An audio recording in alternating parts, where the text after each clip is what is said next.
सिंदूर और मंगलसूत्र के पीछे छुपी थी खौफनाक साजिश। पत्नी ने ही रच दिया अपने पति की मौत का खेल। ये कहानी एक ऐसी महिला की है जो दिखने में बिल्कुल संस्कारी बहू और आदर्श पत्नी लगती थी, लेकिन उसके दिल में छुपी साजिश ने सबको हिला कर रख दिया। मध्य प्रदेश के धार जिले के गोंदी खेड़ा गांव में रहने वाले देववृष्ण पुरोहित की शादी साल 2015 में प्रियंका पुरोहित से हुई थी। उस समय दोनों ही काफी कम उम्र के थे, इसलिए परिवार वालों ने फैसला लिया कि जब तक दोनों परिपक्व नहीं हो जाते प्रियंका अपने मायके में ही रहेगी। करीब 5 साल तक, यानी 2015 से 2020 तक प्रियंका अपने मायके में रही। लेकिन इसी दौरान उसकी जिंदगी में एक नया मोड़ आया। गांव के ही रहने वाले कमलेश पुरोहित से उसकी नजदीकियां बढ़ने लगी। धीरे धीरे ये दोस्ती प्यार में बदल गई। 2020 में जब प्रियंका अपने ससुराल आई तो बाहर से सब कुछ सामान्य लग रहा था, लेकिन अंदर ही अंदर एक खतरनाक खेल शुरू हो चुका था। प्रियंका अपने पति देववृष्ण को कभी स्वीकार ही नहीं कर पाई। वो अक्सर उनके रंग रूप को लेकर ताने देती, तुम मेरे लायक नहीं हो। लेकिन देववृष्ण अपनी पत्नी से सच्चा प्यार करता था और उसकी हर बात सहन करता रहा।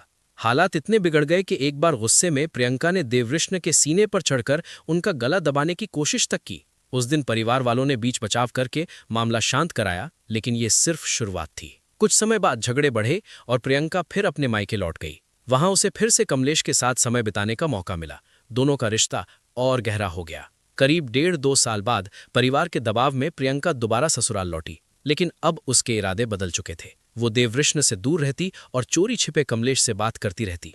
जब देववृष्ण को इस अफेयर के बारे में पता चला तो घर में फिर से झगड़ा हुआ, लेकिन इस बार बात बहुत आगे बढ़ चुकी थी। गुस्से और नफरत में अंधी हो चुकी प्रियंका ने एक खतरनाक फैसला लिया, अपने ही पति को रास्ते से हटाने का। उसने कमलेश को फोन किया और कहा कि अब देववृष्ण को हमेशा के लिए हटाना होगा। फिर दोनों ने मिलकर एक साजिश रची।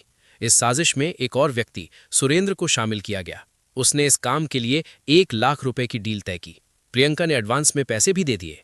7 अप्रैल 2026 की रात, वही रात जिसने सब कुछ बदल दिया। कमलेश और सुरेंद्र चुपके से प्रियंका के घर में घुसे और फिर प्रियंका के सामने ही उन्होंने देववृष्ण की हत्या कर दी। लेकिन इस खौफनाक घटना के बाद जो हुआ उसने इंसानियत को भी शर्मसार कर दिया। पति की मौत के तुरंत बाद प्रियंका ने अपने प्रेमी कमलेश के साथ संबंध बनाए और फिर खुद को बचाने के लिए एक नया नाटक रचा। उसने कमलेश से कहा कि उसके हाथ बांध दे ताकि ये लगे कि वो भी पीड़ित है। कमलेश ने वैसा ही किया और वहां से चला गया। कुछ ही देर बाद प्रियंका जोर जोर से चिल्लाने लगी, जैसे कोई बड़ी वारदात हो गई हो।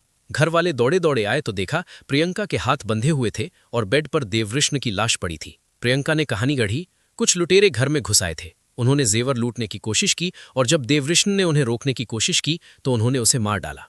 पहली नजर में ये एक लूट और हत्या का मामला लगा, लेकिन पुलिस को कुछ गड़बड़ महसूस हुई। जांच शुरू हुई, कॉल डिटेल्स खंगाली गईं और धीरे धीरे सच्चाई सामने आने लगी। आखिरकार प्रियंका का पूरा नाटक बेनकाब हो गया। जिस महिला को लोग बेचारी समझ रहे थे वही इस पूरी साजिश की मास्टरमाइंड निकली। ये कहानी सिर्फ एक हत्या की नहीं है, बल्कि उस धोखे की है जो रिश्तों के नाम पर दिया गया। एक पति जो अपनी पत्नी से सच्चा प्यार करता था, उसी पत्नी ने उसकी जिंदगी छीन ली।